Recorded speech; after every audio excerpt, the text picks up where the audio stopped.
வணக்கம் மக்களே. புத்தரை பற்றி நம் அனைவருக்கும் தெரியும். ஆனால் புத்தரின் மனைவி யசோதராவை பற்றி நமக்கு தெரியுமா? அவரை பற்றின தகவல் இந்த பதிவின் மூலம் தெரிந்து கொள்ளலாம். புத்தர் ஞானம் பெற்றதும் தன் மனைவி குழந்தையை பார்க்க போகிறார். மனைவி கேட்கிறார், என்னை விட்டு போனது பரவாயில்லை, ஆனால் என்னிடம் சொல்லிவிட்டு போயிருக்கலாமே. நான் ஒன்றும் உங்களை தடுத்திருக்க மாட்டேன். ஆனால் நீங்கள் என்னை நம்பவில்லை என்ற நினைப்பே என்னை இத்தனை காலமும் மிகவும் நோகடித்து விட்டது. என்னை ஏன் காயப்படுத்தினீர்கள் என்று புத்தரை பார்த்து அவருடைய மனைவி கேட்கிறார். புத்தர் அவளிடம் மன்னிப்பு கேட்டுவிட்டு தான் பயந்தது உன்னை அல்ல, தன்னைத்தான் என்கிறார். மனைவி மகனின் முகம் பார்த்தால் தான் உறுதி குலைந்து அங்கேயே தங்கிவிடுவேன் என பயந்ததாய் கூறுகிறார். அடுத்து அவருடைய மனைவி மிக சரியான ஒரு கேள்வியை கேட்கிறார். அது இதுதான், நீங்கள் இந்த அரண்மனையை விட்டு போகாமல் இங்கேயே தங்கியிருந்தால் ஞானம் பெற்றிருக்க முடியாதா? புத்தர் அதற்கு பதில் சொல்கிறார், தாராளமாக.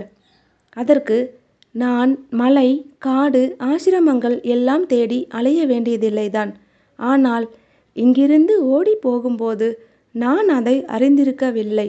உண்மையில் எங்கிருந்தாலும் எனக்கு இந்த ஞானம் கிடைத்திருக்கும். இடம் ஒரு பொருட்டே அல்ல என்று யசோதராவை பார்த்து புத்தர் கூறுகிறார். புத்தர் போனது போல் யசோதரா ஒரு நள்ளிரவில் வெளியேறியிருந்தால் இந்த உலகம் ஒப்புக்கொண்டிருக்குமா? ஓடுகாலி என்றிருக்கும். சரி, புத்தர் போன பின்புதான் என்ன செய்தது?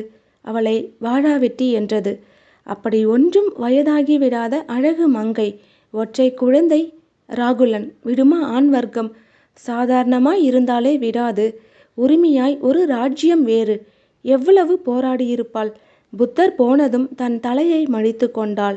தன் ஆடை அலங்கோலமாக்கி கொண்டாள். ஒற்றை பிள்ளையின் அப்பா எங்கே என்னும் கேள்விக்கு பதில் சொல்ல முடியாமலேயே 10 வயது வரை வளர்க்க மிகவும் போராடினாள். எல்லாவற்றையும் துறந்து எத்தொல்லையும் இல்லாமல் துறவியானான் புத்தன். எல்லாவற்றையும் வைத்து கொண்டு எல்லா துயரையும் அனுபவித்தபடி துறவியாய் வாழ்ந்தாள் யசோதரா. எது கடினம்?